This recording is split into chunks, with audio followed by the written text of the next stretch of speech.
Bienvenue à JK raconte l'histoire, où les drames de la vie réelle se déroulent. Installez-vous confortablement et savourez le récit d'aujourd'hui. J'étais au sous-sol, en train de finir la salle de jeu que j'avais promise à ma fille de 15 ans, Emma. J'avais déjà terminé le plafond et les murs, et j'avais aménagé un espace sous l'escalier pour du rangement supplémentaire. Maintenant, je posais la moquette intérieure-extérieure que j'avais ramenée hier soir de l'un de nos fournisseurs d'hôtels. J'avais tout le temps nécessaire pour travailler dessus, puisque ma femme Linda était à Chicago pour rendre visite à sa mère. J'avais la maison entière pour moi aujourd'hui, car Emma passait la nuit chez une de ses amies du lycée. J'avais parlé à la mère de son amie qui m'avait assuré qu'elle et son mari seraient toujours à la maison. C'étaient de bonnes personnes et des amis, donc ça me convenait. Je repensais à dimanche soir, la veille du départ de Linda. Elle avait été en colère contre moi, comme d'habitude, et ne voulait pas trop parler de sa visite. Elle a simplement dit qu'elle avait besoin de temps pour elle et qu'elle partirait pour 2 semaines.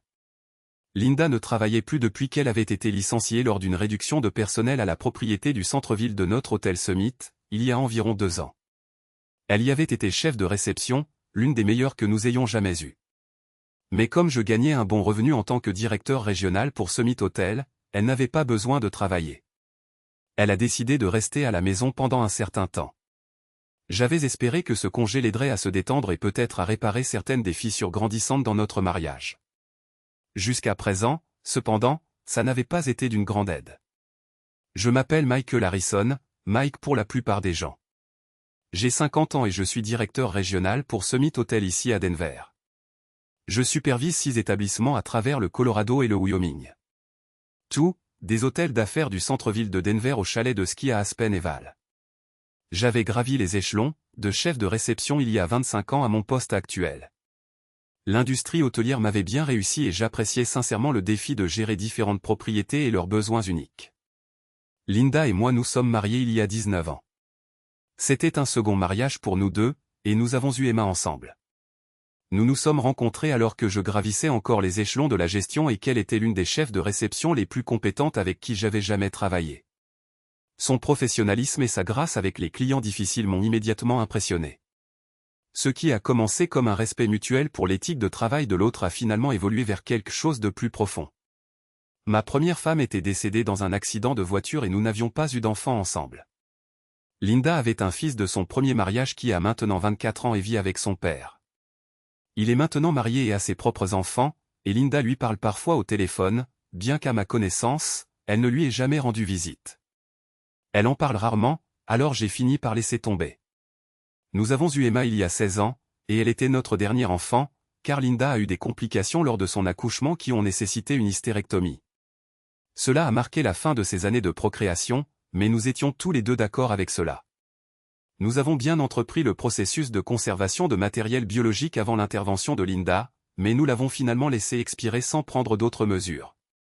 Emma nous suffisait à tous les deux, et à l'époque, nous ne ressentions pas le besoin d'avoir d'autres enfants. De plus, notre mariage traversait une période difficile, ce qui rendait de telles décisions difficiles à prendre. Les parents de Linda vivaient à Chicago, et nous avions l'habitude de leur rendre visite en famille 2 fois par an. De temps en temps, Linda y allait seule ou emmenait Emma, bien que cela faisait plus d'1 an qu'Emma ou moi n'y étions allés. Si ma mémoire était bonne, Linda était allée voir ses parents peu après avoir été licenciée.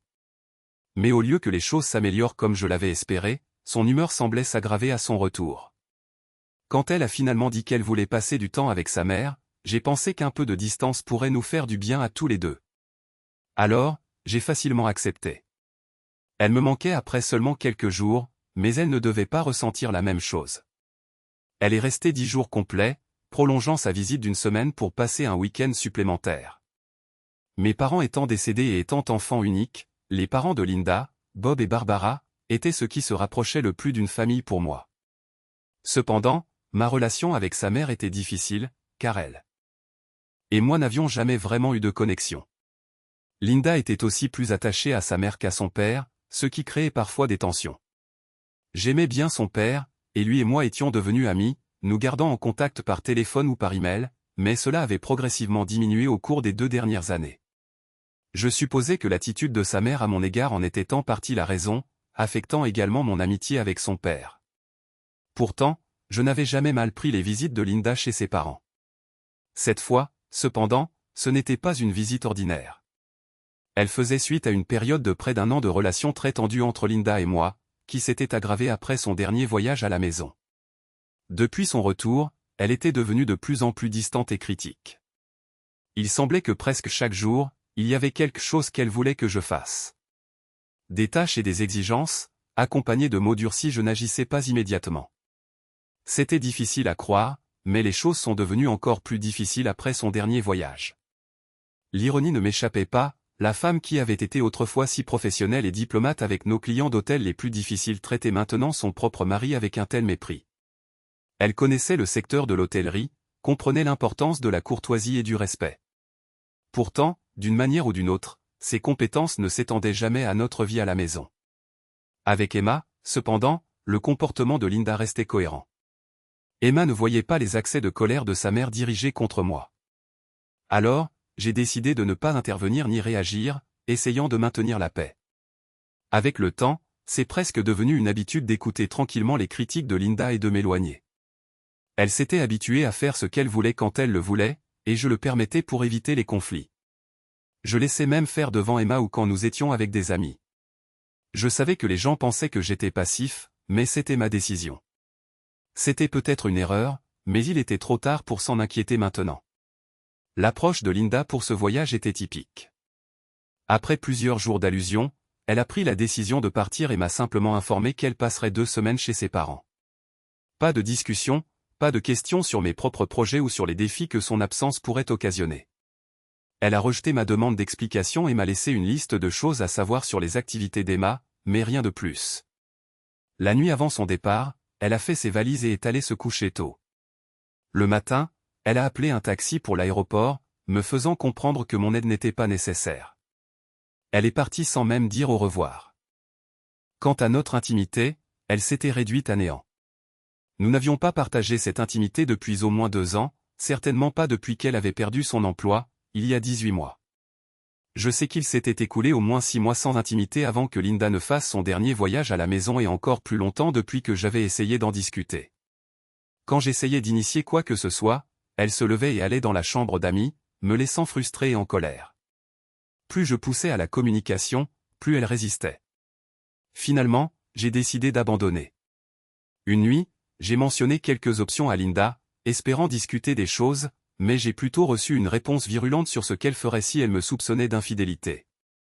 Lorsque j'ai évoqué la possibilité d'un divorce pour négligence émotionnelle, elle a ri et a souligné les dommages potentiels à ma réputation professionnelle s'il était révélé qu'elle m'avait exclu de la chambre à coucher. Cette réaction a provoqué une explosion émotionnelle de ma part. J'ai demandé pourquoi elle resterait avec moi si elle me détestait clairement, ne voulait rien avoir à faire avec moi et préférait être seule autant que possible. À ma surpère. Linda fondit en larmes et pleura pendant ce qui semblait une éternité. Lorsqu'elle se calma enfin, elle me dit qu'elle m'aimait. Elle m'avait toujours aimé et m'aimerait toujours. Elle expliqua qu'elle était tellement stressée et confuse qu'elle ne comprenait pas pourquoi elle avait réagi ainsi.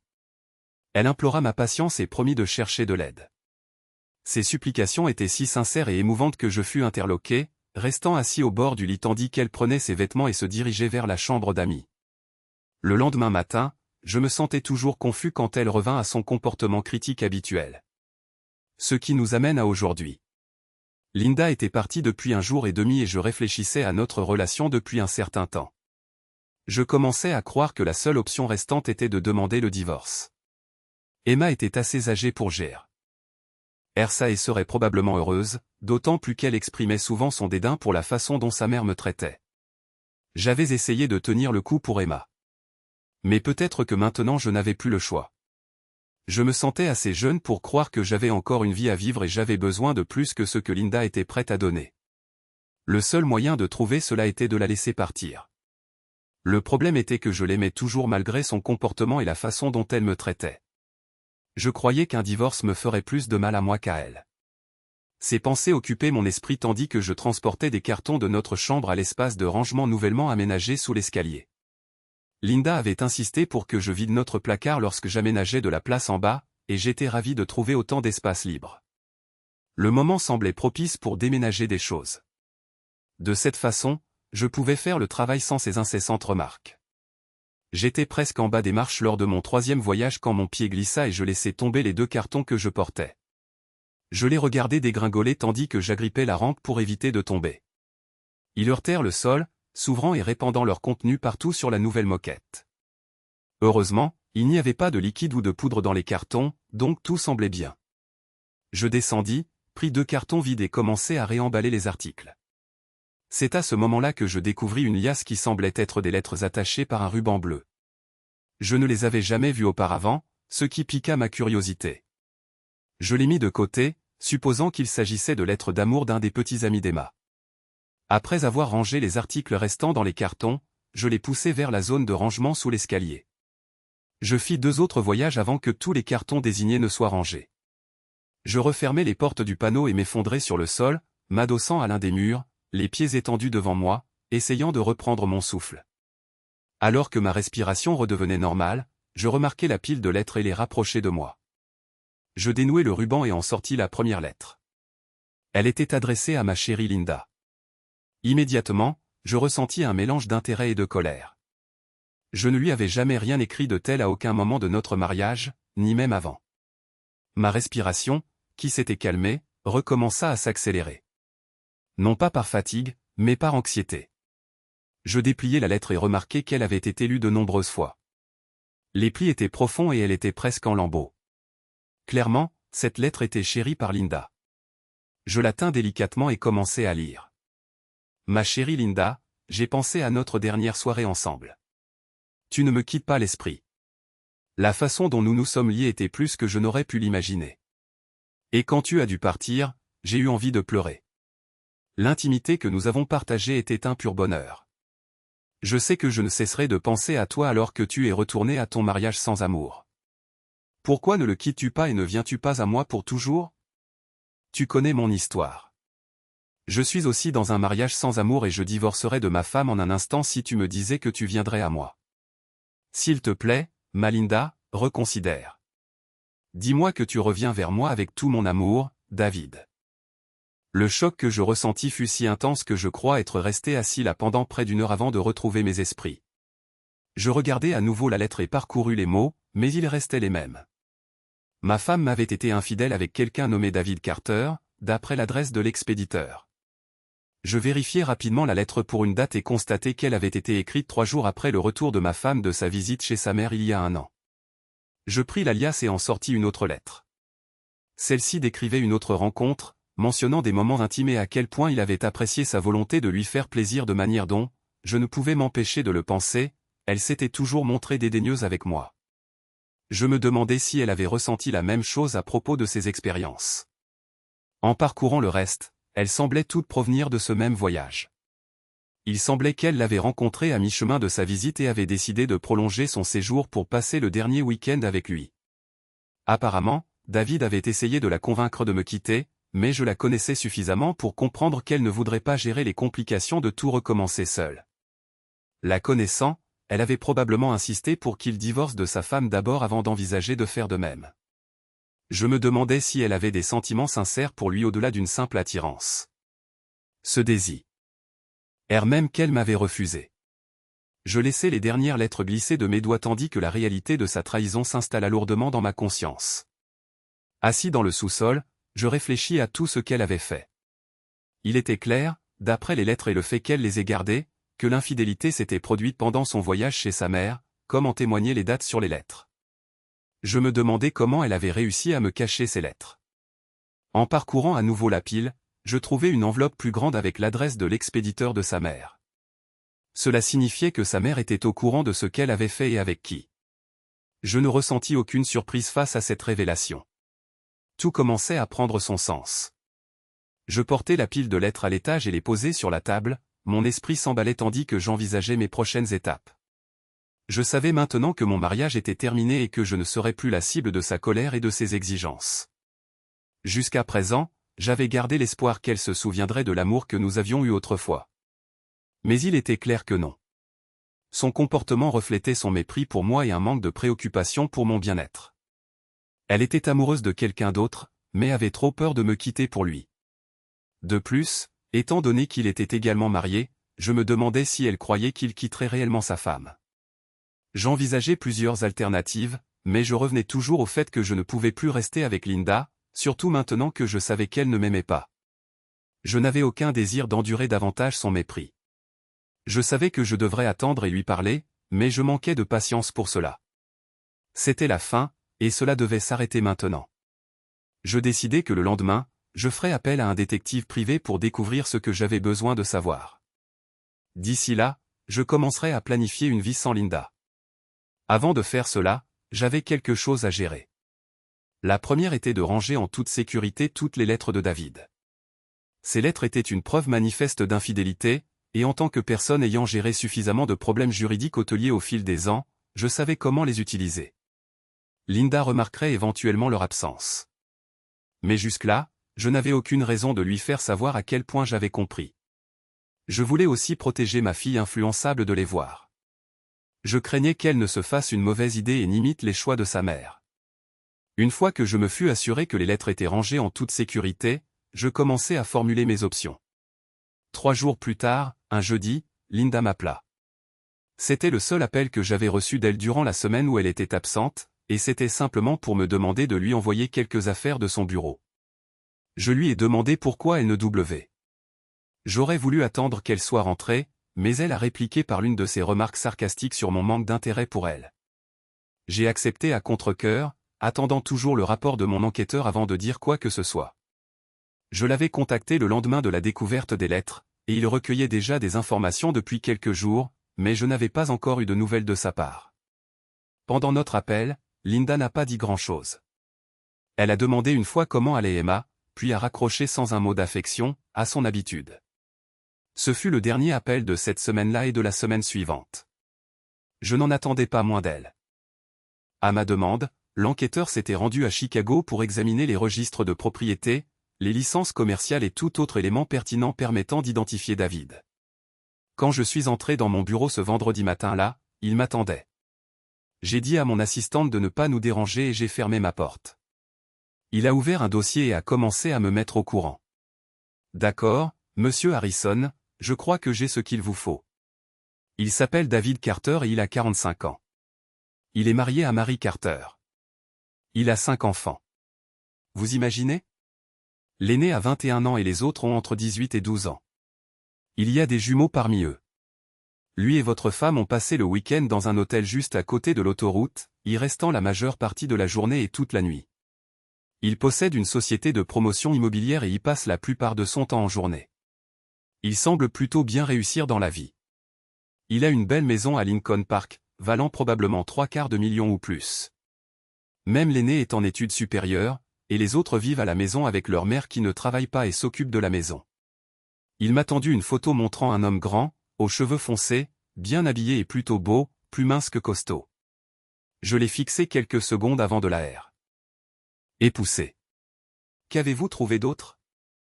Pas de dette à signaler, juste l'hypothèque sur la maison, environ 400 000. Les registres commerciaux montrent des paiements d'impôts réguliers et des déclarations de revenus d'entreprise. Il gagne environ 250 000 par an avant impôt. Pas mal du tout. Le reste, c'est de la routine. Son adresse, son numéro de téléphone, les noms et âges de ses enfants et de sa femme.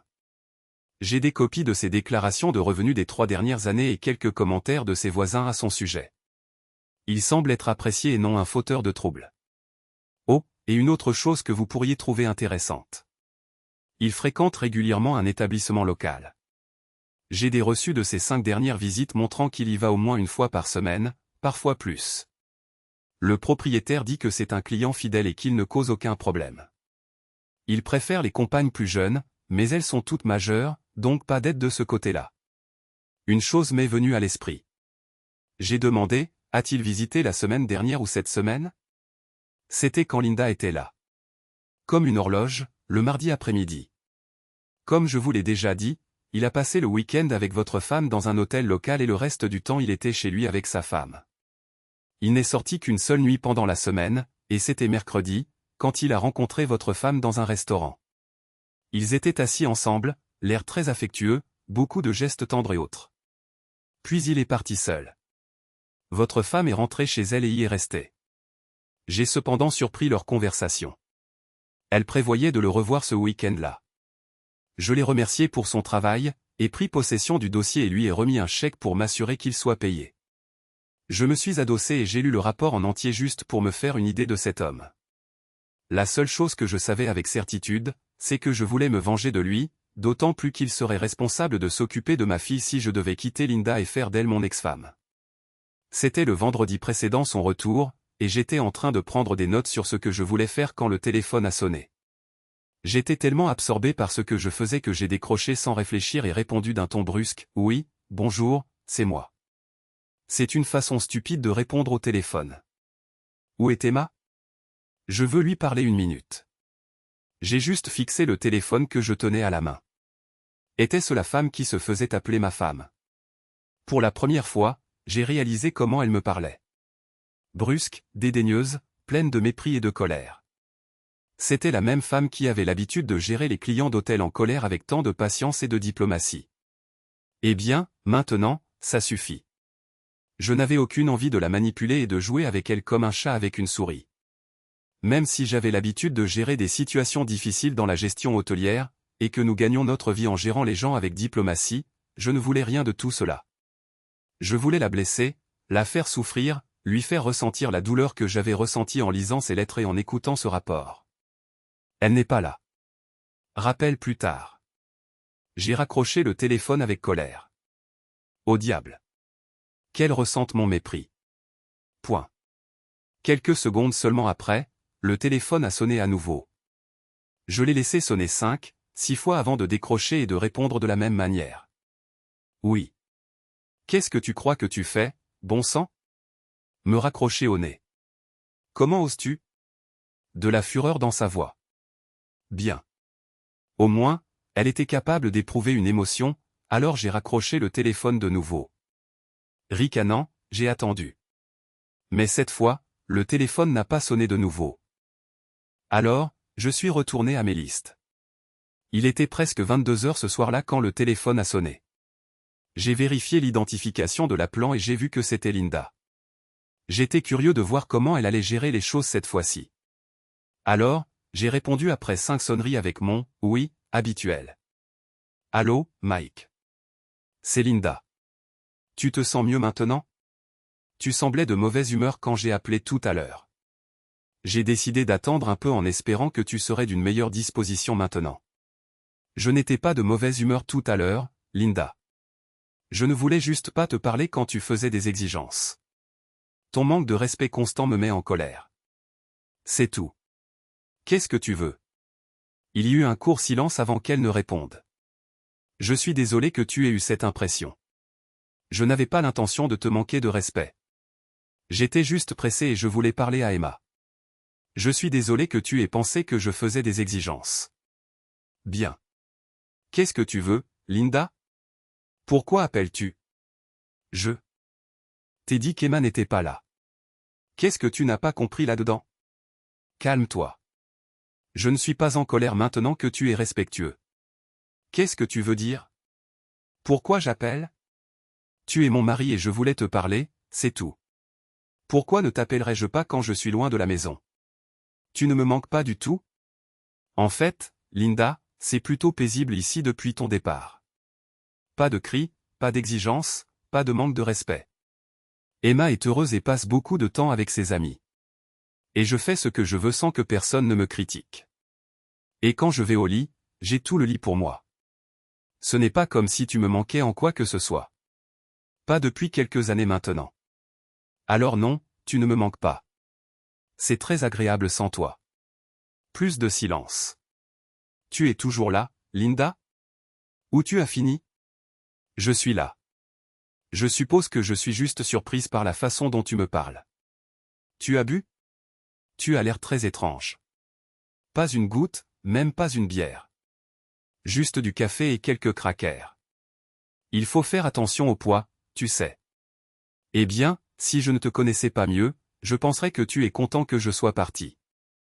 J'espérais que tu voudrais que je rentre vite à la maison, mais peut-être que je vais rester un peu plus longtemps puisque je ne te manque pas. Ça te plairait, Mike? Voilà la Linda que je connaissais et aimais. Des mots doux prononcés avec des pointes de sarcasme. Elle essayait de me faire accepter de prolonger son voyage, mais maintenant, j'allais diriger cette conversation à ma façon. Eh bien, je vais te dire, Linda. Pourquoi ne prendrais-tu pas, toi et ce bon vieux David, quelques jours supplémentaires? Exactement comme la dernière fois où tu voulais rendre visite à ta mère.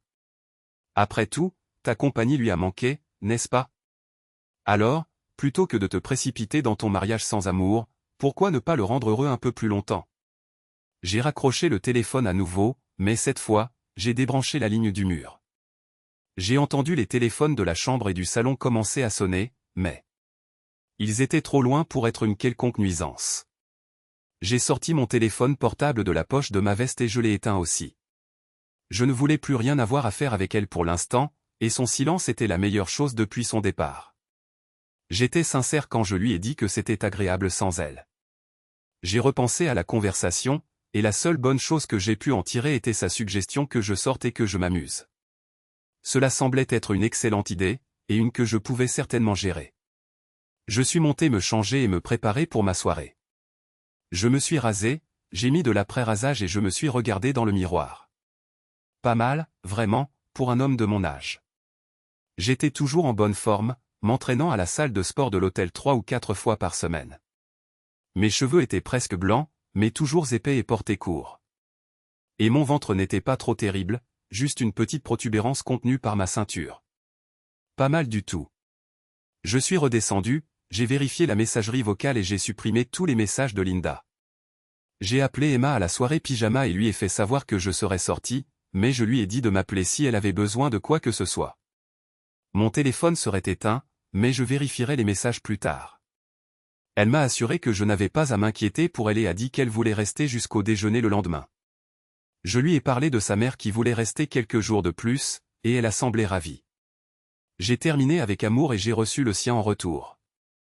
Juste avant de partir, j'ai retiré mon alliance, je l'ai mise sur une ficelle et je l'ai accrochée au miroir de notre salle de bain.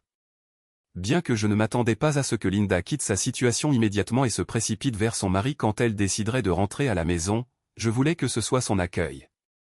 Plus important encore, je ne voulais pas voir de rappel d'elle ce soir pendant que j'étais dehors. Ce soir, c'était pour moi. J'ai jeté un dernier coup d'œil autour de moi, me souvenant de moments plus heureux, puis je suis parti. J'ai traversé la ville pour me rendre dans un endroit que je n'avais pas visité depuis quelques années, un bar qui s'adressait aux célibataires et était connu comme l'endroit idéal pour rencontrer de nouvelles personnes. Je connaissais le propriétaire, l'ayant aidé à résoudre certains problèmes avec sa licence d'alcool grâce à mes relations dans l'industrie hôtelière. J'ai gagné, et Tony m'avait promis des boissons gratuites à vie. Ce soir, j'allais essayer d'entamer cette promesse. J'ai été satisfait de l'accueil que j'ai reçu en entrant, voyant l'endroit presque plein. Tony m'a vu, a levé les mains en signe de victoire et a dit quelque chose à l'une des FEM. Mais au bar. Elle s'est rapidement levée et a tenu son tabouret jusqu'à mon arrivée, s'inclinant avec panache pour me montrer que c'était ma place avant de s'éloigner. Tiens, si ce n'est pas mon pote, Mike. Comment ça va, Mike? Ça fait plaisir de te voir. Qu'est-ce que tu bois? Comment ça va, Tony? Ça faisait longtemps. Que dirais-tu de m'apporter une bonne bouteille et de la laisser ici? Je veux me prendre une sacrée cuite. Et je savais que tu étais le seul à qui je pouvais faire confiance pour m'éviter de me faire agresser après. Tu n'as rien à craindre. Dis à Tony quel est le problème. Elle me trompe, Tony. Je viens d'apprendre aujourd'hui qu'elle voit un autre type à Chicago depuis plus d'1 an. Elle et sa mère m'ont pris pour un imbécile. De vrais numéros, ces deux-là. À Rome, Tony parlait la langue que les Romains comprenaient. Tony était quelqu'un de bien, direct, franc et concis. Il a posé une bouteille de bon scotch devant moi, a versé le premier verre et l'a placé à côté d'une bouteille de bière, me disant de raconter mon histoire. Il a fait signe à un autre client qui essayait d'attirer son attention de s'éloigner et a fait signe à quelqu'un d'autre de s'occuper du bar. J'ai commencé à parler, et 10 minutes plus tard, j'avais fini. Tony a simplement hoché la tête comme s'il avait toujours su et s'est levé. Vas-y, noyer tes soucis dans l'alcool. Si tu as besoin de quoi que ce soit, siffle, tu entends? En attendant, bois un coup. Je veillerai sur toi. Il s'est éloigné et j'ai siroté un peu plus de scotch. Je buvais lentement mais sûrement depuis un certain temps avant de remarquer quelqu'un assis à côté de moi. Quand j'ai senti une main effleurer ma cuisse, j'ai levé les yeux et j'ai vu une femme assise tout près. Une main était sur son verre et l'autre reposait sur ma jambe. J'ai regardé sa main puis elle, la trouvant digne d'un autre regard. Elle était blonde, ses cheveux d'une couleur dorée éclatante, ses yeux bleus comme le ciel. Son visage était magnifique mais montrait des signes de maturité. Je suppose qu'elle avait environ 45 ou même 50 ans. C'était une vraie femme, pas une gamine. Son visage avait du caractère et de l'intelligence. « Bonjour. Qui êtes-vous » dis-je, toujours prompt à la répartie. C'est un classique chez nous, les directeurs d'hôtel. Bonjour à vous aussi. Je m'appelle Sarah Mitchell et vous ? Je m'appelle Mike et vous êtes très belle, Sarah. Son sourire valait d'autres compliments, et je voulais la faire continuer à sourire. J'ai fouillé mon cerveau fatigué pour en trouver d'autres. Que fait une femme aussi belle que vous, seule, dans un endroit comme celui-ci ? Je n'arrive pas à croire que vous deviez venir ici pour trouver quelqu'un. N'importe quel homme donnerait son bras droit pour être vu avec vous. J'ai été accueilli par un grand sourire, mais il s'est soudainement estompé, remplacé par une tristesse qui ne pouvait pas gâcher son beau visage, mais qui m'a rendu triste aussi. Je voulais la faire disparaître. Pourquoi cette tristesse ? Vous ne devriez pas être triste. J'ai baissé les yeux sur sa main toujours posée sur ma cuisse et j'ai vu l'alliance.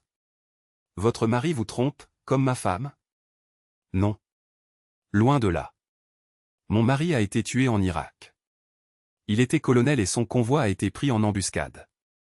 Il est mort avec la plupart de ses hommes. C'est arrivé il y a 2 ans. Il me manque tellement. Elle a baissé la tête pendant quelques secondes, mais quand elle a relevé les yeux, son regard était clair. On dit que le temps guérit toutes les blessures. Pour elle, j'espérais que c'était vrai. J'ai discuté avec elle un peu plus, et après presque 2 heures, nous sommes partis ensemble. J'étais trop ivre pour conduire, mais pas elle. Nous avons fini chez elle, et même si j'aurais adoré me vanter de la façon dont la nuit s'est passée, je crois que j'ai perdu connaissance. La dernière chose dont je me souvienne, c'est elle qui m'aidait à aller dans sa chambre. Et même si j'étais intéressé par ce qui aurait pu se passer, je n'en avais apparemment pas la capacité. Je me suis réveillé le lendemain matin dans un lit étrange, seul et confus. Il m'a fallu 1 minute pour me souvenir où j'étais avant de voir la belle femme de la nuit dernière tenant un plateau avec du café et 2 tasses. Elle portait une chemise de nuit fine qui en révélait plus qu'elle n'en cachait. J'ai rapidement perdu tout intérêt pour le café, et quand elle a posé le plateau, je l'ai attirée vers moi. Elle est venue de bon gré, et la chose suivante dont je me suis rendu compte, c'est que nous partagions un baiser qui semblait durer une éternité. Ses lèvres étaient douces et chaudes, et nous avons vite pris le coup, nous perdant dans l'instant. Nous avons partagé une connexion tendre et intime avant de nous laisser tomber l'un contre l'autre. Un peu embarrassé, je l'ai regardée et j'ai vu qu'elle me faisait un large sourire. Eh bien, n'est-ce pas quelque chose de spécial ? Elle ? J'ai l'impression d'être de retour au lycée, a-t-elle dit, presque en riant de mon expression. Oui, ça l'était certainement. C'est bon de savoir que je ne suis pas le seul à me laisser emporter si facilement. Je lui ai rendu son sourire, remarquant à nouveau à quel point elle était belle. Vous venez souvent chez Tony ? Je n'arrive pas à croire qu'une femme aussi belle que vous puisse aller dans un bar et n'ait pas été avec quelqu'un avant ce soir. Aucun homme ne pourrait vous résister. J'étais sérieux et elle l'a vu. Elle a plongé son regard dans mes yeux avant de détourner les siens. Je vais vous dire la vérité, mais vous devez me laisser finir avant de dire quoi que ce soit. Vous promettez ? Promis ? Dites-moi. Tony m'a appelé ici à la maison. C'est mon frère. Il m'a dit de venir rencontrer un homme vraiment gentil. Il a dit que vous aviez des problèmes et que je pourrais peut-être vous aider. Elle s'est redressée, ramenant ses genoux à sa poitrine et les serrant dans ses bras. Elle ressemblait à une jeune fille, si belle et vivante. Quand je suis arrivé, vous étiez déjà bien ivre. Mais plus je vous parlais, plus je vous appréciais, et j'ai commencé à ressentir quelque chose en moi à nouveau. C'est pourquoi je vous ai invité dans mon lit. Je voulais quelqu'un avec qui partager une connexion intime pour la première fois depuis la mort de mon mari. Et vous étiez cette personne. C'était tout ce que je avais espéré. Je restais silencieux en plongeant mon regard dans ses yeux d'un bleu profond. Elle était honnête avec moi et je pouvais voir que ce qu'elle avait fait venait d'un désir sincère, et non de pitié ou de gentillesse. Je l'avais aidée autant qu'elle m'avait aidé. Je lui ai dit cela et bien plus encore alors que nous étions assis à discuter. Je voulais en savoir plus sur cette femme et nous avons décidé de rester en contact. Elle comprenait ma situation et savait que j'allais être occupé pendant un certain temps, mais elle m'a offert son épaule pour me soutenir ou sa compagnie quand je le voulais. J'ai ri mais j'ai accepté avec le plus grand sérieux. Nous avons partagé un autre moment significatif avant que je m'habille et rentre chez moi. Il était juste après-midi quand je suis rentré, Sarah m'ayant déposé pour que je récupère ma voiture au bar de Tony.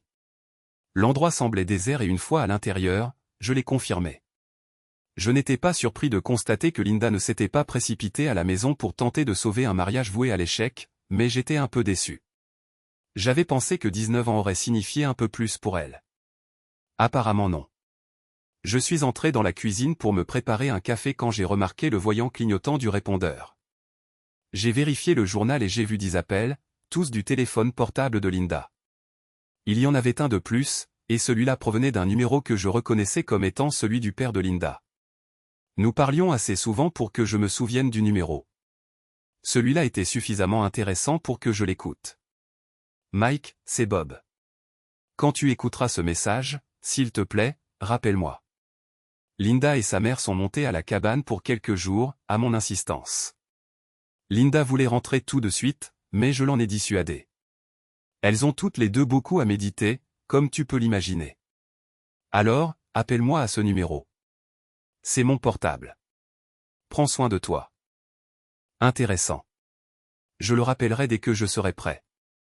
Pendant ce temps, j'ai écouté plusieurs des messages de Linda. Toutes des variations où elle criait que je ne savais pas de quoi je parlais et me rabaissait généralement. Les deux derniers étaient moins exigeants et plus désespérés, mais aucun n'a fait la moindre impression sur moi. Je les ai tous supprimés. J'ai vérifié si Emma était à la maison, mais il n'y avait aucun signe d'elle. Elle avait bien dit qu'elle serait de retour dans l'après-midi. J'ai soudainement eu faim et je me suis préparé un sandwich et une bière fraîche pour me remplir l'estomac et atténuer ma gueule de bois. J'ai mangé lentement, pensant à ce matin avec Sarah. Et cela seul suffisait à me mettre de bonne humeur. J'ai terminé, j'ai pris le téléphone et je suis allé dans le salon pour appeler Bob. Salut Bob, c'est Mike. Je te rappelle. Mike, je suis content que tu aies appelé. Je sais ce qui se passe et c'est pour ça que j'appelle. J'ai envoyé Linda et sa mère à la cabane pour les éloigner d'ici. Je suis furieux contre elles deux. Et tu sais en partie pourquoi. Eh bien, tout ce que je sais, c'est que Linda a une liaison avec un certain David Carter. Ça a commencé la dernière fois qu'elle était là-bas. Ou du moins je crois. Ça a peut-être été plus tôt que ça. Et pour ton information, je crois que Barbara était au courant aussi, et c'est elle qui a envoyé ses lettres d'amour à Linda ici. C'est tout ce que je sais, Bob. Eh bien, oui, c'est l'essentiel. J'ai découvert en surprenant une conversation entre elle et sa mère qu'elle allait passer un week-end avec lui. C'est pour ça qu'elle t'a appelé pour te dire qu'elle allait rester quelques jours de plus. J'étais furieux contre Linda, mais tout ce qu'elle a fait, c'est pleurer quand je lui ai crié dessus. Elle pleure depuis ton coup de fil hier soir. Elle est devenue folle en essayant de te joindre depuis. Sa mère était insupportable, lui disant qu'elle ne te méritait pas, qu'elle était intelligente d'avoir trouvé quelqu'un d'autre pour te remplacer, ce genre de choses. Je l'ai giflée. C'était la première fois de notre mariage que je la frappais. Ça m'a rendu malade, mais honnêtement, Mike, elle l'avait mérité. J'ai pu entendre la douleur dans la voix de Bob en l'écoutant. Mais j'étais aussi en colère de savoir ce que Barbara m'avait fait. Elle portait une part de responsabilité dans la destruction de notre mariage. Mais elle ne verrait pas cela comme une mauvaise chose. Dommage que je n'ai rien vu venir. Dommage que Linda se soit laissée entraîner si facilement sur le chemin de la trahison. C'était trop facile pour elle. Ça n'aurait pas dû l'être, quelle que soit la pression exercée par sa mère. Bob m'a dit qu'il allait les voir toutes les deux ce soir-là. Et avant de raccrocher, il m'a demandé si je voulais parler à Linda. Je lui ai dit non. Je n'avais rien à lui dire pour l'instant et peut-être plus jamais. J'avais besoin d'y réfléchir. Il a compris et nous avons raccroché. Emma est arrivée environ 1 heure plus tard et, plutôt que de perdre notre temps à tous les deux, je lui ai dit ce que je savais sur sa mère. Ce n'était pas par cruauté, mais plutôt par respect. Emma grandissait si vite, et elle avait vu ce qui se passait dans le mariage. C'était elle qui était prise entre deux feux et je voulais qu'elle soit consciente de ce qui allait se passer. Elle avait des décisions à prendre et je voulais la préparer à cela. Si le mariage se terminait, elle était assez âgée pour décider où elle voulait aller. Nous avons listé les pour et les contre et elle a compris que ce n'était pas une décision émotionnelle, mais une décision pratique. Elle était presque adulte et devait faire ce qui était le mieux pour elle maintenant et plus tard. Nous avons discuté ensemble pendant des heures et j'étais fier de voir comment elle l'a pris et comment elle l'a géré. Au final, nous avons tous les deux décidé qu'il était préférable pour elle de rester ici à la maison avec sa mère. Les réunions scolaires et autres exigeraient que quelqu'un soit assez disponible pour s'occuper d'elle, et je ne pouvais pas le faire avec mon emploi du temps de voyage, gérant plusieurs propriétés hôtelières. Je lui ai promis que je veillerais toujours à ce qu'elle soit prise en charge et que son éducation ne soit pas compromise. Il était presque 17 heures quand le téléphone a sonné. Emma a pris l'appel et je l'ai entendu dire « Maman, comment as-tu pu ?» J'ai décidé de la laisser parler d'abord avec sa mère et je suis allé m'asseoir sur le porche. Je détestais qu'elle ait à gérer quelque chose comme ça, mais elle avait sa propre vie à vivre, et ce que nous faisions l'affecterait, alors autant qu'elle en fasse partie. J'étais encore en train de réfléchir à la façon dont je voulais gérer la situation quand elle m'a apporté le téléphone. « Tiens, papa, c'est elle. » Je ne veux plus lui parler. Elle avait les larmes aux yeux en me tendant le téléphone. Je voulais la réconforter, mais elle est partie rapidement, me laissant seule, tout comme je l'avais laissée. Je l'ai regardée partir, sans me presser de parler à Linda. « Bonjour, Linda. » Rien de plus. J'étais déjà épuisé par toute cette situation. Cela ne faisait qu'environ 24 heures, mais ça ressemblait à des semaines ou des mois de tourmente. Pourquoi as-tu dû le dire à Emma? Pourquoi as-tu été si cruel? Juste pour me faire du mal? Juste pour te venger de moi? Linda était déjà redevenue elle-même. Aucun problème pour elle. Juste s'en prendre à quiconque se trouvait à proximité. Ne jamais accepter la culpabilité était sa devise. Eh bien, j'en avais marre de tout ça. Va au diable, sale sorcière infidèle. Quand tu pourras me parler décemment, appelle. Sinon, ne te donne pas la peine d'appeler ou de revenir ici. Au revoir. J'ai déconnecté et tenu le téléphone mollement dans une main pendant que j'attendais de voir ce qu'elle ferait. Ça n'a pas pris longtemps. Le téléphone a sonné. Allô. Je sais que j'avais l'air épuisé, mais c'est comme ça que je me sentais. Mike, je m'excuse. J'ai juste été secoué que tu aies dit à Emma ce que j'ai fait. Je ne sais pas pourquoi tu as dû faire ça. Je suppose que c'est parce que tu me détestes maintenant, n'est-ce pas? En fait, Linda, tout ne tourne pas autour de toi. Tu ne me croiras peut-être pas, mais la raison pour laquelle je lui ai dit n'avait rien à voir avec toi. Ce que tu as fait va affecter sa vie autant que la mienne. Alors, j'ai estimé qu'elle méritait d'être traitée avec le respect que tu m'as refusé tout ce temps. Je lui ai dit pour lui donner le temps d'apprendre à gérer la situation. C'est pour ça. Et quant à tes excuses, garde-les.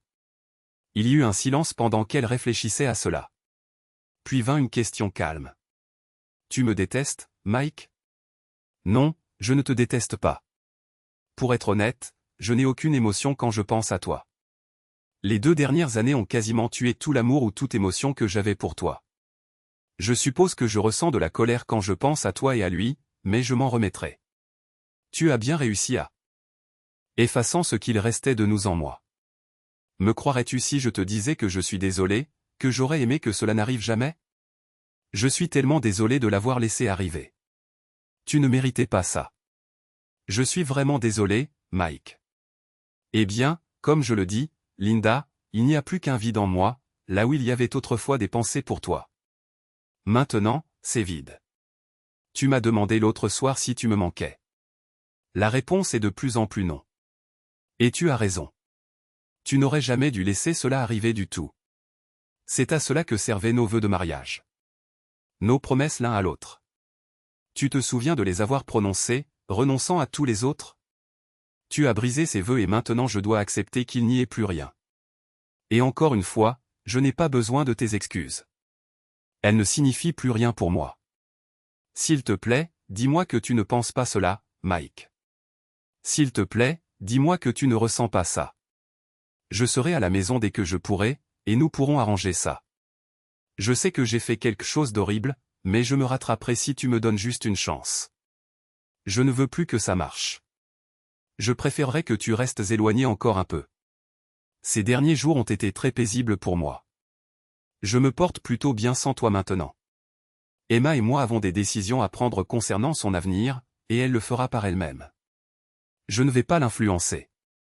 Elle devrait probablement rester ici avec toi si elle le peut. Il ne lui reste qu'1 an et quelques mois. Mike, tu parles comme si c'était fini entre nous. S'il te plaît, ne prends aucune décision de ce genre avant que j'aie la chance de te parler. Je sais que j'ai gravement dérapé, mais je peux me rattraper si tu me donnes juste une chance. Mike, je réalise maintenant que je t'aime plus que je ne le pensais. J'ai oublié pendant un temps, mais maintenant je me souviens pourquoi je t'aimais. Je t'aime, et je ne veux pas te perdre. S'il te plaît, attends-moi, Mike. Attends que je rentre à la maison. Je n'ai aucun intérêt pour ton amour pour moi. Ton amour ne signifie rien pour moi, Linda. Je préférerais m'en tenir éloigné pour le reste de ma vie. Quant à moi, ce mariage est terminé. Et comme je l'ai dit, ne t'embête pas à rentrer tout de suite. J'ai raccroché rapidement, les larmes commençant à couler en l'entendant implorer. Je savais que ce n'était qu'un écho de l'amour que j'avais pour Linda avant qu'elle ne me fasse ça. Cet amour mourait d'une mort rapide, mais pour l'instant, je devais encore endurer la douleur de la séparation. Le téléphone a commencé à sonner presque aussitôt que j'avais raccroché. J'ai jeté un coup d'œil à l'identification de l'appelant pour voir que c'était Linda et je l'ai ignoré. J'en avais fini de lui parler. J'en avais fini avec elle. Cela devenait de plus en plus clair à mesure que l'énormité de sa trahison commençait à s'imposer. Il était presque midi le mercredi suivant quand mon assistante a sonné pour me faire savoir que j'avais un appel de ma femme. Cela faisait 2 jours que je lui avais fait savoir que je n'acceptais pas les appels de Linda. Alors, ce fut une surprise. Je lui ai demandé pourquoi elle avait accepté l'appel et elle a dit qu'il avait été transféré par Patricia Williams. Patricia, bon sang, j'avais oublié que Linda et Patricia étaient amies. Patricia était la directrice régionale des ventes de notre principal fournisseur de linge d'hôtel et avait peu d'amis dans l'industrie, mais elle et Linda s'étaient entendues d'emblée, dès que Linda travaillait encore à la réception. Je me suis toujours demandé pourquoi, et maintenant je commençais à voir qu'elles étaient du même genre. Patricia avait déjà été mariée et divorcée 4 fois. Juste le modèle pour ma future ex. D'accord, je le prends. Ce n'est pas ta faute, Suzanne. J'ai appuyé sur le bouton de la ligne 1. Oui, qu'y a-t-il? Et ça a intérêt à être une bonne raison. Patricia, je ne vais pas oublier cette petite trahison. Je savais que Patricia était toujours en ligne grâce à l'identification de l'appelant. Oh, Mike, je n'avais aucune idée qu'il y avait des problèmes, mais qu'est-ce que tu fabriques bon sang? Tu ne veux même pas parler à ta femme. Elle pleure quand je raccroche. Parle-lui. Bonjour, Linda. Que puis-je faire pour toi? Demandai-je sérieusement et d'une voix égale. Tu peux reine. Traire à la maison et me parler. Je suis à la maison, Mike. Alors, s'il te plaît, pouvons-nous parler? De quelle maison s'agit-il? Linda, la maison de David Carter. Certainement pas notre maison. Tu l'as détruite, n'est-ce pas? J'entendis un sanglot étouffé. Elle avait donc opté pour les tactiques et les supplications. Mike, s'il te plaît, rentre à la maison et parle-moi. Je te dois une explication, et je promets de te la donner sans mensonge ni excuse. S'il te plaît, Mike, rentre à la maison. Que veux-tu vraiment, Linda? Juste être prise en charge pendant que tu fais ce que tu veux derrière mon dos. N'est-ce pas ce que tu as fait ces 2 dernières années? Tu me traites mal, tu refuses de communiquer, tu me rends la vie infernale, et ensuite tu es allé le voir. Tu as dit que tu rendais visite à ta mère, mais tu es allé le voir à la place. Tu avais prévu de passer le week-end avec lui à nouveau, comme la dernière fois, et tu allais m'insulter jusqu'à ce que j'accepte que tu restes plus longtemps.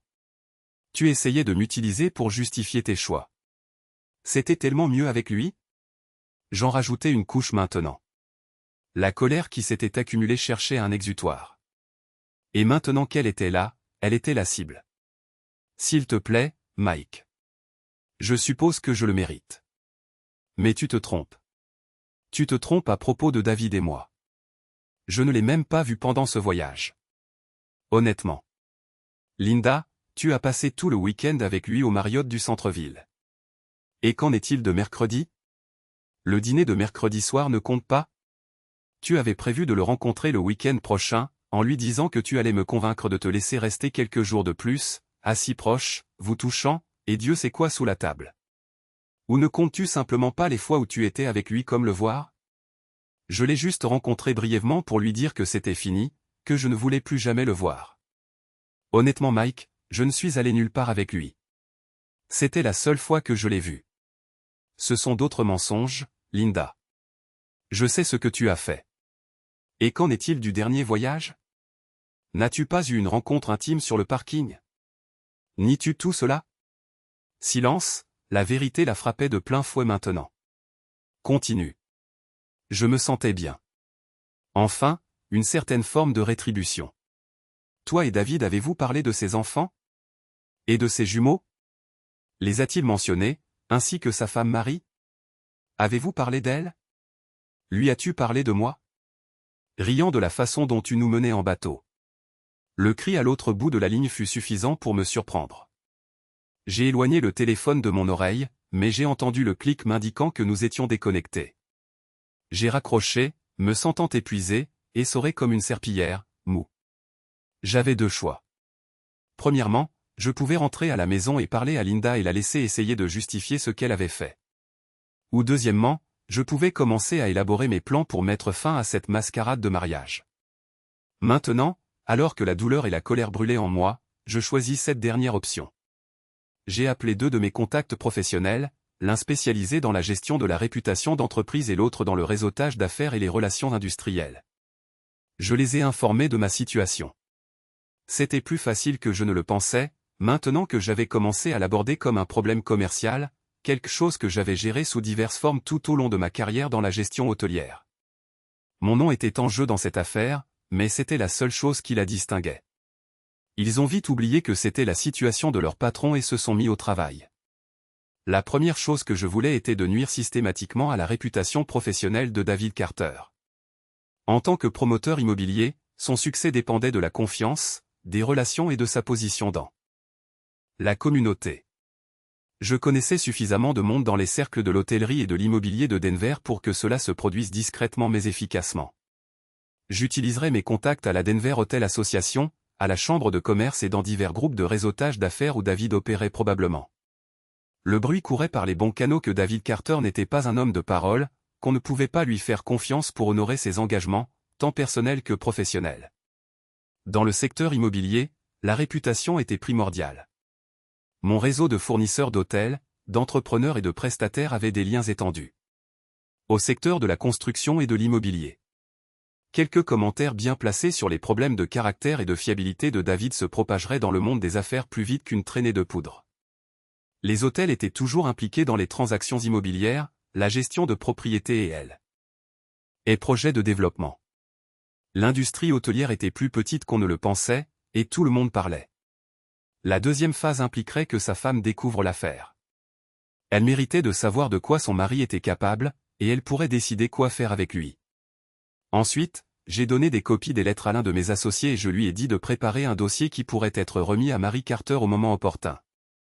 L'autre monsieur et moi avons esquissé une série d'actions visant à clôturer des comptes, transférer des fonds vers d'autres comptes, effectuer un audit externe de mes avoirs et en estimer la valeur. Nous avons décidé comment déplacer certains actifs avant l'audit pour protéger des participations importantes. J'ai signé les documents d'autorisation et me suis calé, le regardant commencer le processus. Ces deux-là étaient implacables une fois lâchés, et c'est sur cela que je comptais, un maximum de souffrance pour David avec un minimum de pertes pour moi. À la fin de la journée, les choses allaient très vite et j'étais prêt à rentrer chez moi. Il était temps de commencer le processus de séparation entre Linda et moi. Elle l'avait commencé, mais j'allais le finir. Alors que je marchais dans le couloir en direction de ma voiture, il m'est apparu que lorsque l'amour se transformait en haine, il n'y avait plus de limite à la douleur qui en résulterait. Je suis entré dans la maison et j'ai trouvé Linda assise sur le canapé avec Emma dans le salon. Il était clair qu'Emma avait pleuré et Linda avait l'air un peu mieux. Toutes deux se sont tournées vers moi quand je suis entré dans la pièce. Emma a sauté, a couru vers moi et m'a serré dans ses bras. Elle m'a murmuré à l'oreille, « Bonne chance, papa. Quoi qu'il arrive, je t'aime. » Je l'ai regardé s'éloigner, la tête haute, son pas trahissant sa souffrance. C'était une bonne fille avec une forte volonté, et elle s'en sortirait bien, peu importe ce qui se passait. Elle n'était rien comme sa mère. Et cette pensée m'a apporté la paix. J'ai soupiré, suis entré dans la pièce et me suis assis dans l'un des fauteuils que Linda avait choisi lorsqu'elle était en mode couple. Fauteuil et canapé assortis. Je détestais les deux. Eh bien, Linda, je suis là. Tu voulais me parler. Dis-moi pourquoi tu as gâché nos vies. Pourquoi nous as-tu trahis, Emma et moi? Je ne sais pas. Je sais que ce n'est pas une réponse, mais c'est vrai. Je ne sais juste pas pourquoi je l'ai fait. Je suis rentré à la maison la première fois pour fuir tout ça.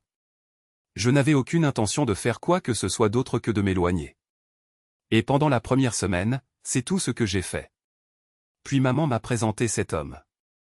Elle a dit que c'était un de ses amis de l'église et qu'il était dans un mauvais mariage et si je voulais bien lui parler? Elle semblait très calme maintenant. Et je me suis demandé ce qu'elle s'attendait à ce que je dise pour justifier ce qu'elle avait fait. Je devais admettre que j'étais curieux. Nous sommes allés dîner ce vendredi-là, la nuit avant que je ne doive rentrer chez moi. Nous avons parlé. Il était très charmant et me faisait beaucoup de compliments. Il me touchait la main quand il disait quelque chose, puis il tendait la main pour me repousser une mèche de cheveux du visage. Il était très raffiné et j'ai été emporté. Au fur et à mesure que la soirée avançait, je me suis senti attiré par lui d'une manière que je n'avais pas ressentie depuis longtemps, même avec toi. Je sais maintenant que c'était très mal. Mais à la fin de la soirée, je le voulais. Je le voulais désespérément. Tu sais, nous n'avions pas eu d'intimité depuis des mois avant que je ne rentre à la maison. Mon désir, si on peut l'appeler ainsi, était presque éteint. Mais cette nuit-là avec lui, il est revenu. Il l'a vu et nous avons fini ensemble. Le lendemain, je t'ai appelé et je t'ai dit que j'allais rester quelques jours de plus. Je l'ai. Et passé avec David. J'ai écouté avec une colère grandissant en moi qui était presque incandescente au moment où elle en est arrivée là. La douleur que je ressentais de sa trahison était si forte que je voulais me lever et partir, mais je ne pouvais pas lui donner cette satisfaction. Au lieu de cela, je suis resté là, faisant semblant de maîtriser la situation, et j'ai écouté. Ce que je voulais, c'était la fustiger jusqu'à ce qu'elle me supplie d'arrêter, mais seul mon entraînement en tant qu'homme professionnel m'a retenu. À ce jour, je regrette s'être tenu. Je suis rentré à la maison et ne t'ai jamais rien dit à propos de David. Je ne l'ai pas appelé, je ne lui ai pas parlé ni écrit après. Et j'ai essayé d'oublier ce que j'avais fait. Je ne suis jamais venu vers toi non plus pour l'intimité, principalement parce que je sentais que tu saurais d'une manière ou d'une autre que j'avais été infidèle. Je ne pouvais pas prendre ce risque. Tu ne me croiras peut-être pas, mais je t'aime, et j'ai tellement honte de ce que j'ai fait que je crois que je pourrais en mourir. Elle s'est arrêtée, des larmes coulant de ses yeux, la tête baissée de honte. Si je croyais que la honte était réelle, je ne croyais rien d'autre. Ni son amour pour moi, ni les raisons de sa trahison, ni sa peur que je découvre ce qu'elle avait fait. Rien de tout cela ne me semblait vrai. Eh bien, c'est toute une histoire, Linda. Pourquoi n'en crois-je pas un mot? Je vais te dire pourquoi. Premièrement, tu m'as exclu bien avant de partir, et tu me traitais déjà mal même à ce moment-là. Deuxièmement, je sais certaines des choses que tu as faites avec lui, et c'était des choses que tu n'aurais jamais envisagé de faire avec moi. Pourquoi, à ton avis? Pourquoi lui donner ce que tu m'as refusé et que tu allais refaire cette fois-ci? Je t'ai fait enquêter et je sais que tu l'as rencontré le premier week-end et que tu as passé du temps avec lui. Je sais aussi que le mercredi soir, tu as fait des projets pour passer le week-end avec lui à nouveau. Je respirais difficilement maintenant, ma poitrine se soulevant et mes mains serrées en poing. Je les serrais si fort que mes jointures étaient blanches. Je savais qu'elle pouvait voir la fureur dans mes yeux. Mais je n'avais pas fini. Tu m'as refusé ton corps et ton cœur pendant presque 2 ans. Tu m'as refusé ton amour et ton affection pendant encore plus longtemps. Et pire encore, tu les as donnés à quelqu'un d'autre. Tu as fait des choses avec lui que tu n'as jamais faites avec moi. Des choses que tu m'as refusées. Tu lui as donné des parties de toi que tu disais être trop pour essayer avec moi. Tu m'as trahi non seulement par infidélité. Tu as trahi mes droits en tant que ton mari. Tu as donné mes droits à quelqu'un d'autre. Toi et ta mère aviez planifié cela. Je sais qu'elle ne m'a jamais aimé, mais ce que je ne comprends pas, c'est ce que ta mère avait contre sa femme et ses enfants. Elle devait savoir que Marie pourrait le découvrir et que son mariage serait détruit. Mais elle s'en fichait. Elle ne se souciait pas de ton mariage ni du sien. Elle m'a toujours détesté et elle t'a mené sur le chemin de la trahison sans une seconde hésitation et tu l'as suivi sans un murmure. C'était trop facile pour toi, Linda. Trop facile de me trahir, moi et notre mariage. Ça n'aurait pas dû être le cas.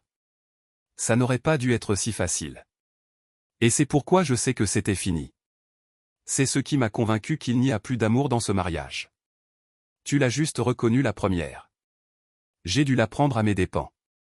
Linda se leva d'un bond et traversa la distance qui nous séparait, tendant les bras pour m'embrasser ou me tenir. Je n'en voulais rien. Je lui ai repoussé les bras et j'ai reculé. Reste loin de moi. Je ne veux rien avoir à faire avec toi. Laisse-moi tranquille. Mike, s'il te plaît. Tu ne peux pas penser cela. Je le pense vraiment. Reste loin de moi. Non, je ne resterai pas loin. Je t'aime et je ne t'abandonnerai pas. Je m'éloignerai de toi si tu essaies de me toucher à nouveau. Renoncer à ce mariage n'est plus ton choix. Linda, tu as tout jeté quand tu es allée à cet hôtel avec David Carter. Tu as claqué la porte quand tu es resté avec lui ce week-end-là et que tu avais prévu de le refaire cette fois-ci. Il n'y a plus d'amour dans mon cœur pour toi. Tu as tout tué avec ta trahison. Linda s'effondra sur le sol, les deux mains sur la tête, tandis qu'elle écoutait mes paroles lui arracher sa vie d'épouse. Elle était toujours Linda, mais elle ne serait plus jamais Madame Harrison, femme de Mike Harrison. Ce rôle était terminé, et j'avais déjà pris des dispositions pour reprendre mon nom. J'avais déjà mis ses rouages en marche. Ce qu'elle ne savait pas encore, c'était comment j'allais la paix. J'avais prévu de m'adresser à son amant. J'avais prévu d'être hors de la maison avant cela, mais les choses se sont un peu précipitées. Je dormirai dans la chambre d'amis jusqu'à ce que je déménage. Tu ferais mieux de rester loin de moi et de ne pas me parler. Emma est au courant de tout, donc elle comprendra. Linda ne semblait pas écouter, alors je suis monté pour déménager mes affaires dans la chambre d'amis. Je ferai mes valises plus tard pour la plupart de mes affaires, mais j'avais besoin de certaines choses tout de suite. Quand je suis allé dans la salle de bain pour prendre mes affaires, j'ai vu la bague toujours suspendue là où je l'avais laissée. Je l'ai regardée et je suis parti, la laissant là. Quelques jours plus tard, j'étais assis dans le bureau, travaillant sur des documents que je voulais faire classer dès que possible, quand le téléphone a sonné. Comme je n'étais pas sûr que Linda soit à la maison, je l'ai décroché. Je devais l'avoir décroché au même instant que Linda, car je l'ai entendu dire bonjour d'une voix calme et étouffée. À ma surprise, c'était David Carter. Je ne savais pas qui l'appelait ici. J'ai couvert l'embout et j'ai écouté. Linda, c'est moi, David. Que se passe-t-il, David? Je t'ai dit de ne jamais m'appeler ici, et je t'ai dit que je ne voulais plus jamais te voir ni te parler. Alors, pourquoi appelles-tu? Savais-tu que ton mari appelle mes clients professionnels? Il leur dit qu'on ne peut pas me faire confiance avec les engagements. Il a contacté le bureau d'éthique commerciale et déposé des plaintes concernant des problèmes de fiabilité et des litiges contractuels. 3 de mes plus gros projets de développement ont échoué ce mois-ci à cause de ce qu'il dit sur moi. Mes partenaires commerciaux posent des questions. Il est en train de me ruiner, Linda. Ma réputation est fichue. Il a fait quoi? Oh mon Dieu. Je savais qu'il l'avait découvert, mais je ne savais pas qu'il irait aussi loin. J'ai entendu un rire étouffé avant qu'elle ne continue. Je suis désolé, David, mais ça me dépasse. Je suppose que tu vas devoir le dire à ta femme maintenant, n'est-ce pas? Je suppose que ton mariage brisé va vraiment être rompu maintenant. Personne trompeuse. Après les mensonges que tu m'as racontés sur ton mariage brisé, ta femme détestée, ton divorce imminent, tu mérites ça, alors va au diable. Elle a raccroché le téléphone alors qu'il criait encore. J'ai écouté jusqu'à ce qu'il abandonne et j'ai reposé mon combiné. D'après ce que j'ai entendu, il semblait que le vieux David et Barbara avaient concocté un plan et roulé Linda dans la farine. Et elle était assez naïve pour mordre à l'hameçon, ligne et plomb. Dommage qu'elle ait été trop disposée à se laisser mener par le bout du nez par sa mère et son amant. Trop prête à me tourner le dos, à moi et à notre mariage. Trop facile. C'était ça le problème. À ce moment-là, Linda est entrée, m'a regardé avec une expression triste sur le visage, puis a dit, « Tu avais tout planifié, n'est-ce pas? Tu attendais juste que tout soit en place avant de me confronter. Je suis marié à toi depuis presque 20 ans, et je n'arrive pas à croire que j'ai oublié ton style de gestion. Leur mettre la pression maximale et faire en sorte que ça fasse mal longtemps. Je suppose que tu vises le maximum avec David. Et moi? Qu'est-ce que tu as prévu pour moi? Pour toi? Rien. Linda, j'ai réalisé que je détestais vraiment ce que David m'avait fait. Même si tu étais en partie responsable, il aurait dû mieux savoir. Il a une femme et 5 enfants, et il s'est impliqué avec ma femme. Il va payer autant que je peux le lui faire payer par les canaux commerciaux. Et j'ai proposé d'aider Marie pour son divorce si elle choisit cette voie. Peut-être que si tu joues bien tes cartes, tu pourras l'épouser quand elle le mettra dehors. Tu sais mieux que ça. Je ne l'aime pas. Je ne l'apprécie même pas en ce moment. Il m'a menti sur tout. Lui et ma mère. Je la déteste et je le déteste. Elle m'a regardé avec ce regard. Elle l'utilisait toujours pour obtenir ce qu'elle voulait. Tu ne peux pas me pardonner et me laisser me racheter? Je ne ferai plus jamais rien de pareil. Tu le sais. S'il te plaît, Mike. Laisse-moi me racheter. Désolé, Linda. Tu as eu ta chance et tu as fait ton choix. Comme je l'ai dit, il t'a été bien trop facile de t'éloigner de moi. Beaucoup trop facile. Tu as fait ton choix, et c'était le mauvais. J'ai posé mes papiers, éteint la lumière du bureau et me suis levé. Elle a remarqué le costume, la cravate et les chaussures fraîchement cirées. J'étais habillé pour sortir et elle l'a vu. Ne m'attends pas. J'ai un rendez-vous ce soir, et je ne rentrerai probablement pas avant le matin. J'avais un rendez-vous avec Sarah Mitchell ce soir. Elle m'a dit d'apporter mon pyjama et quand j'ai demandé pourquoi, elle a juste ri et a dit que ça pourrait être amusant de me voir le matin, prêt pour une nouvelle journée. En quittant la maison, j'ai jeté un coup d'œil en arrière pour voir Linda debout dans l'embrasure de la porte, les larmes aux yeux. 5 jours plus tard, j'ai rencontré Bob dans un restaurant local. Nous avons eu une longue discussion sur mes projets, en particulier sur le calendrier de mon divorce d'avec Linda, et nous avons également élaboré un nouveau plan pour Barbara. 3 jours plus tard, Bob m'a rencontré à mon bureau se faisant passer pour un investisseur hôtelier potentiel. Nous avons eu une discussion approfondie et je lui ai présenté 2 consultants d'affaires très efficaces spécialisés dans les transferts d'actifs complexes. Après 3 heures, Bob est parti, prêt à poursuivre sa partie. 5 jours plus tard, Barbara a reçu ses papiers de divorce chez elle. Choquée et furieuse, elle s'est jetée sur Bob juste devant l'huissier. L'huissier a immédiatement appelé le 911 et, en 15 minutes, Barbara était menottée, assise à l'arrière d'une voiture de police. J'ai aidé Bob à obtenir une ordonnance restrictive pour éloigner Barbara de lui pendant les 3 semaines suivantes, suffisamment de temps pour qu'il vide sa maison et parte. Nous avions arrangé le transfert de tout ce que Bob possédait dans une fiducie pour ma fille Emma. Comme Bob était propriétaire de la maison avant le mariage, elle n'était pas considérée comme faisant partie de leurs biens matrimoniaux. Ses actifs financiers avaient également été transférés, ne laissant à Barbara que peu de choses. Bob n'a même jamais eu à comparaître personnellement devant le tribunal. Un médiateur familial que je connaissais par l'industrie hôtelière a aidé à s'assurer que le divorce soit simple, chaque partie recevant sa juste part de ce qu'elle possédait. Barbara a fini avec un règlement de $10 000. Bob était déjà en Thaïlande à ce moment-là et tout le processus a été achevé en 3 mois. Barbara vit maintenant dans une maison de retraite communautaire. Quant à mon propre divorce, ce fut un processus long et laborieux. Ils ont même essayé de suggérer une thérapie de couple, mais heureusement, le conseiller était quelqu'un que je connaissais par mes cercles d'affaires et son rapport au tribunal a été efficace. Avoir de bonnes relations d'affaires a aidé à faciliter les choses. Après 1 an, le divorce a été prononcé. J'ai conservé la maison et j'ai obtenu la garde de ma fille Emma. Le tribunal a demandé à Emma sa préférence et elle a choisi de rester avec moi. Mon ex-femme a obtenu des droits de visite, mais Emma était distante à chaque fois qu'elle venait.